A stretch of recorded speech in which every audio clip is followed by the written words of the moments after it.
Don't you hate it when you go to start your rusty workhorse and there is no fuel and oil? Are you like me, too lazy to go get some because going out is too much of an inconvenience? Well, I plan to inconvenience myself some more by stripping out the engine and replacing it with old crap I have laying around.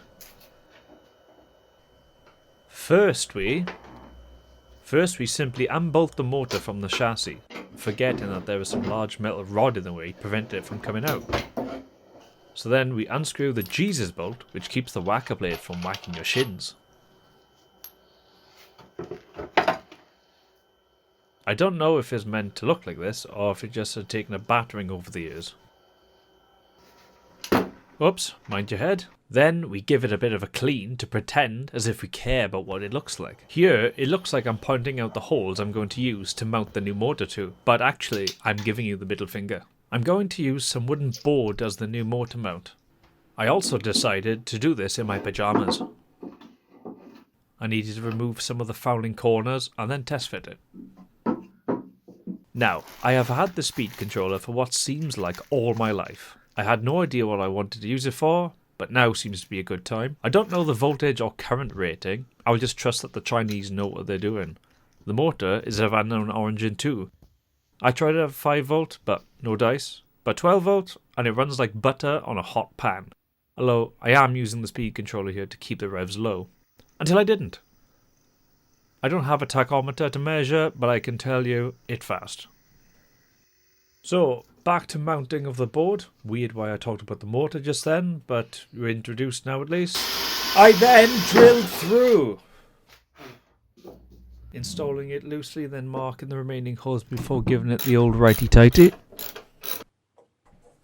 I drew a perfect circle here for no reason, and then pretended I knew how to find the centre of that circle. Drilling.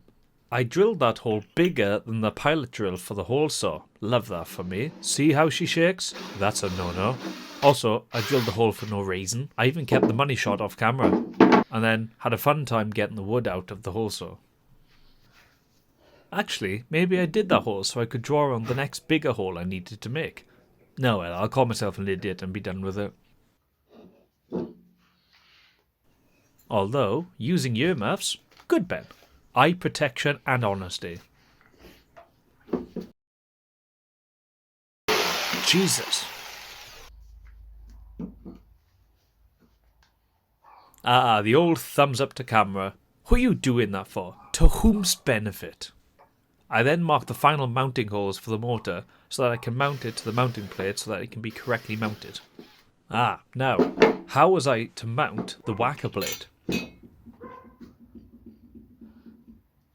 Spins nicely though. Now, I was a bit shy to talk to the camera at this point, but what I'm saying is the end of the motor shaft was in line with the flange on the inside of the chassis. I also said like and subscribe for some reason. I think perfectly over it's about 85.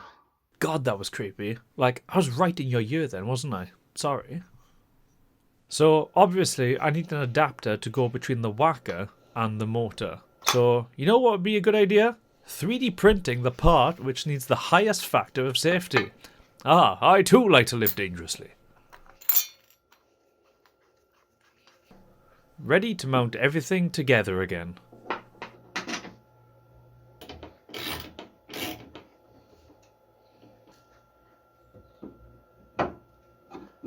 That was a satisfying clunk though, not gonna lie. Spins nicely too.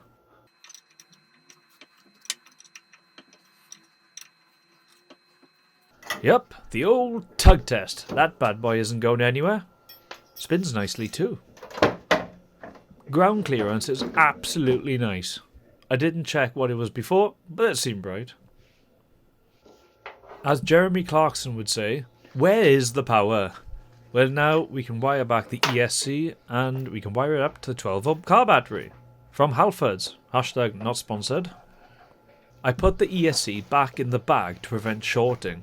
Although you shouldn't do this for moral and ethical reasons. The battery is just going to be reclined for the ride. No need to be strapped down. Makes it easier to remove later. I tap the battery here to wake it up so it knows to work. Right, pre-flight check. Check the clearance. All gravy. Proceed with caution.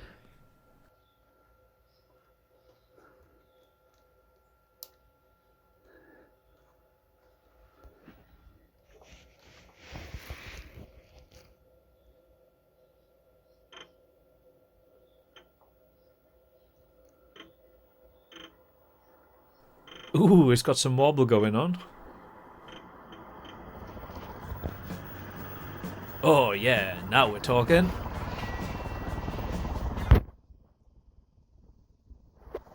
Sorry, went through a tunnel there.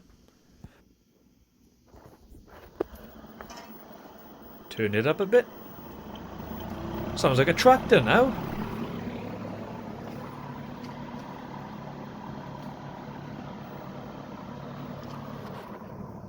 At this point, my shins were fearful for their safety.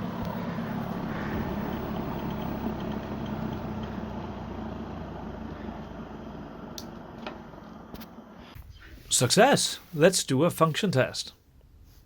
Now, let me preface something here, because I know a lot of people are going to point it out. I am deliberately keeping it high, as it is a newly laid lawn and its first cut. And you're not supposed to scalp it, so I was cautious not to kill the green carpet. Initially I had the speed set low, but it must PWM the voltage, as the motor would just bog down quite quickly.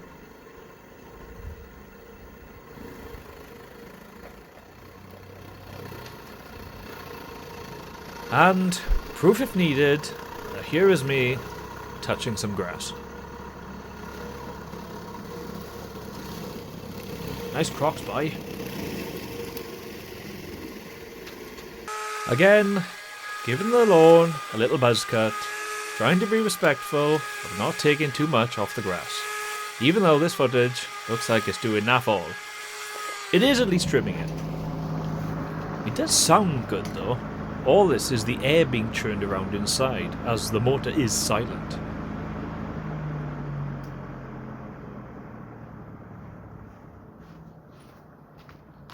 Alrighty, it has been a day and my lawn is looking fabulous! Actually, it just took me long enough to get around to doing this video that the lawn was ready for its second cut. This time, it's a bit longer, so hopefully we'll see a difference. Ah, the angry mozzies are back. No worries about any fluids, just good old pixie juice. Starts no problem.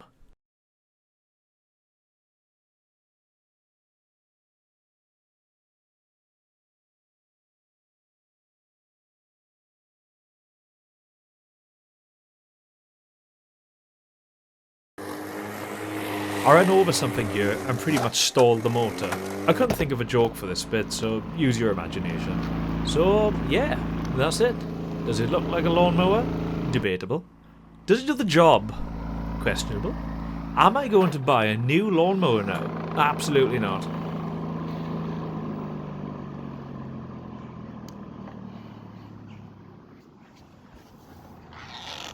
Just take a minute. Calm yourself. Watch the blade slow down. Peacefully. Lovely.